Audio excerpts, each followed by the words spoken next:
कैसे हैं आप सभी? मुझे आशा है आप सभी अच्छे और प्रसन्न होंगे।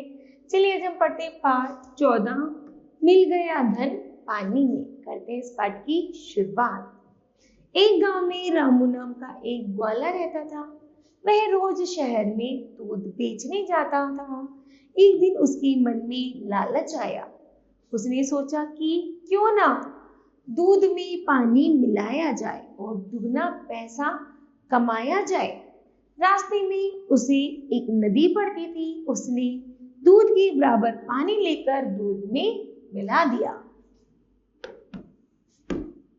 शहर जाकर रामू ने वह पानी मिला दूध बेच दिया। लौटते समय वह बहुत प्रसन्न था क्योंकि अन्य दिनों की अपेक्षा आज उसने दुगने पैसे कमाए थे।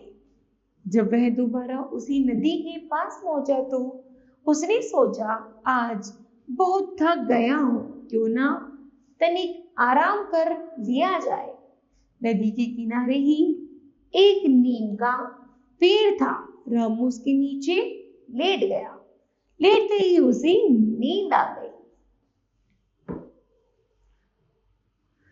उसी पेड़ के पास एक आम का पेड़ था जिस पर एक बंदर रहता था। रामू को सोता देख बंदर पेड़ से उतरा और रामू की कमर से बंधी रुपयों की थैली खींच ली।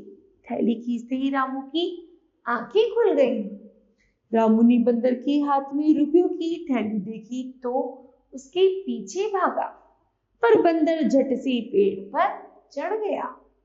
रामू ने अनेक प्रयत्न किए परंतु बंदर ने थैली नहीं छोड़ी। कुछ देर बाद बंदर ने थैली खोलकर एक सिक्का निकाला। थोड़ी देर तक उसने सिक्के को देखा, फिर कुछ समझ में न आने पर उसने सिक्का नीचे फेंक दिया।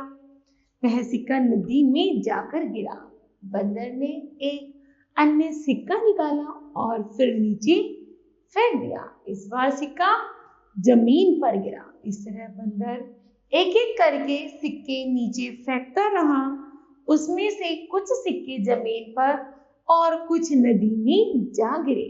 सिक्के खत्म हो जाने पर बंदर ने थैली नीचे फेंक दी और छलांग मारकर दूसरे पेड़ पर चढ़ गया। बंदर की भाग जाने पर रामू ने जमीन पर पड़े सभी सिक्के उठा लिए। अब उसने उन सिक्कों को गिना तो पाया कि वह उसकी कमाई का आधा भाग थे। अब रामू ने सोचा बंदर ने क्या खूब न्याय किया। उसने मेरी दूध की कमाई मुझे लौटा दी और पानी की कमाई पानी में मिला दी। इस तरह बच्चों यह पाठ समाप्त होता है।